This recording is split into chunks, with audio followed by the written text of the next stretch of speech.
Hello everyone, this is Maurizio, editor-in-chief of Power Electronics News. I am at PCIM today showing in Nuremberg, and I had the pleasure to be here at the Wolfspeed booth with Guy Moxey, Vice President Power Development at Wolfspeed. Hi Guy, thank you for your time. How's it going? Maurizio, good afternoon, welcome, and welcome to our booth. It's great to be here and it's great to see you. Thank you, as well, likewise. Yeah. So, let's start with my first question. So, we are at PCIM. What's new from Wolfspeed at PCIM? This is a special year for PCIM and for us because Generation 4 is what's new. And that is not just a new generation of technology, that we're a technology node, but it spans literally from 650 volts all the way through to 3.3 kV. From high RDS on through to megawatt level packaging. So this is a huge step forward for Wolfspeed. 38 years, we've been doing this. And this is our Generation 4. This is not something we've accelerated and compressed. This is a long time of learning cycles through Generation 3. So it's a great time, and it's Generation 4. Good. So, I see that you have demos here. So, please show me some demos. Absolutely. Let's go and have a look. Okay, Guy, here we have 1 megawatt inverter. So, please tell me more. Yeah, absolutely. We just mentioned about Gen 4 scalability. So this is at the high end of the scalability. So this is around the 1500 volt DC link, or DC rail, or DC bus that we see across solar, we see across energy storage, we see across wind. And also when you look at e-mobility, and especially high power e-mobility, so on the water, for example, off highway, we're looking at megawatt levels. And prior to recent times, there was no silicon carbide that could work off a 1500 volt DC bus. And of course, there was no silicon carbide really that could flex the muscles up to a megawatt level. So now, with the new Wolfspeed LM4 module, half-bridge module, we can now exercise this. So we're looking at marine, which is 1, 2, 3, 4 megawatt propulsion systems, multi-megawatt energy storage systems. And look at the power density. When we look at an inverter, this is 1 megawatt. And it's the size of 2 shoeboxes put together. So this is the type of scalability that silicon carbide now can offer and the value it brings. We know the value of e-mobility on highway and the silicon carbide proposition there. Let's amplify this, let's get this bigger and move up the power and move up the voltage. So move the scalability, move application in terms of electrification and renewable energy like smart infrastructure. And you think about it from a supplier, we want to do products that can go into as many markets as possible.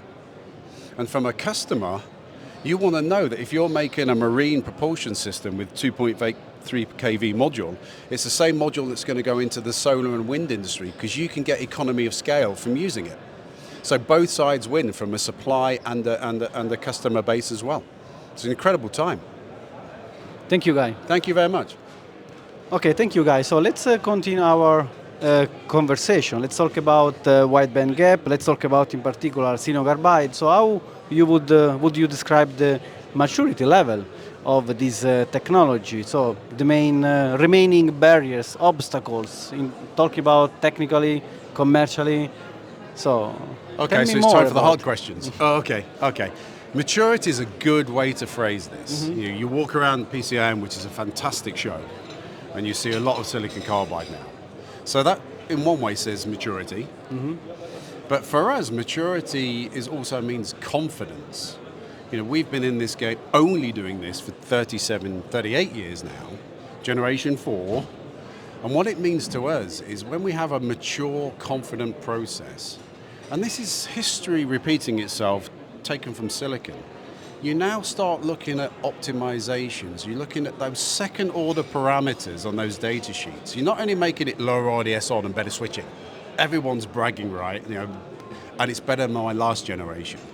But now we're getting such confidence in our processes and our technologies, vertical integration helps, that we're now looking at soft body diode. We're looking at input capacitance. We're looking at those little finer details. To fine tune. So maturity, yes. Confidence in your maturity is the biggest step. And then that gives you that confidence to fine tune because, a 1 megawatt inverter, you've just seen it for a marine propulsion, is a slightly different thing from 1 megawatt in a solar inverter. So these fine-tune optimizations are the next big thing that's going to really make silicon carbide prove and live to its true potential. So power electronics is a great subject. So our Absolutely electronics is, everywhere. yes. As you know, Yeah. power electronics is important. Yeah. Without power electronics, you cannot run AI probably. Yeah, that's so it's evolving. So how do you see the next step of power electronics enabling the next gen domains like AI hardware, edge computing, smart grid, but also IoT, talking about low power?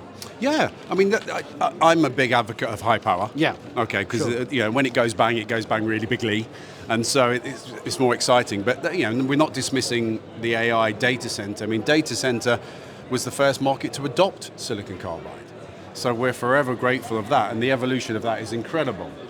But you mentioned smart grids. Where's the power going to come from to power these data centers? There's some mind-boggling figures that in 20 years AI is going to consume the equivalent of what North America as a country consumes today. So whatever we do, we're more efficient at a point of load. We're doing some great things to help get green energy, but it's back to that storage and distribution of it, and our grid system is looking a little old in any country. Look what happened in Spain this week, or last week, for example. It just highlights, put on 40% more demand and you're in problems. So smart grid is a huge wave for us, and we're up against copper transformers. You can't get a more reliable, stable thing than a copper transformer. So moving to solid state is a big leap. So let's focus on making AI, which is the power density, absolutely critical in a very small form factor and the most efficient. Let's help generate and create more green renewable energy in all of its shapes and forms. Let's store it properly. Let's not waste it. And then when it does have to be moved around at 13.8 kV and above, let's make it smart. So this wave upon wave upon wave of new horizons, which for an aging power electronics engineer is an incredible thing. Totally agree. So, great to see you, Guy. Thanks a lot for this conversation. Hey, Maurizio, good to see you. As always, Take care. good to see you. See Thank you. you next. All Thank right. you. And Cheerio. thanks for watching. Thanks, Thank you. bye-bye.